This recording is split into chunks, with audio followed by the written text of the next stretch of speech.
જય શ્રી કૃષ્ણ બધાઈને, જય જલારામ. કેમ છો બધા? તો આ સાંજનો ટાઈમ છે અને આજે મારી બંને દીકરીઓને ગોળણીમાં જમવા જવાનું હતું, એટલે હું ને હસબન્ડ બે એકલા જ હતા. તો વન પોટ મીલ બનાવવું હતું, એટલે ઘરે નાસ્તો બનાવવો હતો ને, તો એ મેં બનાવી લીધો. બે ટાઈપના ચેવડા બનાવતા, તો એ બનાવી લીધા. ઓલો ઘરનો નાસ્તો કહે ને કે એમાં બરકત રીએ, અને બહારના નાસ્તા ફટાફટ પૂરા થઈ જાય. તો હજી ગોળ પાપડી પણ બનાવી હતી, પણ રસોઈનો ટાઈમ થઈ ગયો તો તેલ મૂકીને રાઈ હિંગ ને લીમડાનો વઘાર કરી લીધો. પછી એમાં બટેટું, ડુંગળી, ટમેટાં ને લીલા મરચાંનો વઘાર કરી નાખ્યો.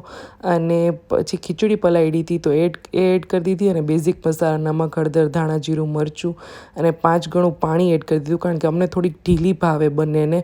અને અમે બંને એકલા હોય ને ત્યારે આવું જોઈએ અમારે, બટેટા પૌવા, મસાલા ખીચડી અને છાલવાળું બટેટાનું શાક એવું જોઈએ. તમે એકલા હોય ને ત્યારે શું બનાવો છો એ મને કમેન્ટ કરજો. અને મને ડુંગળી ને ખાખરીના સલાડની રેસીપી માંગી હતી, તો એમાં હું કાચું તેલ અને અથાણાનો જે તૈયાર મસાલો આવે છે એ એડ કરું છું. તો બની ગઈ છે આપણી થાળી. આવજો બધા.